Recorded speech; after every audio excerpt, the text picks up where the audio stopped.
ஆல்பாவும் ஒமேகாவுமே உமக்கு ஸ்தோத்திரம். இயேசுவே சாரோனின் ரோஜாவே உமக்கு ஸ்தோத்திரம். இயேசுவே பள்ளத்தாக்கின் லீலி மலரே உமக்கு ஸ்தோத்திரம். இயேசுவே சாந்தமானவரே உமக்கு ஸ்தோத்திரம். இயேசுவே மனத்தாழ்ச்சி உள்ளவரே உமக்கு ஸ்தோத்திரம். இயேசுவே இரக்கமுள்ளவரே உமக்கு ஸ்தோத்திரம்.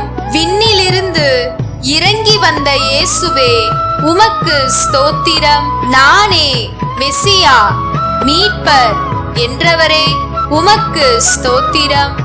நோயுற்றோரை குணப்படுத்தும் இயேசுவே உமக்கு ஸ்தோத்திரம். பாவியை தேடி வந்த இயேசுவே உமக்கு ஸ்தோத்திரம்.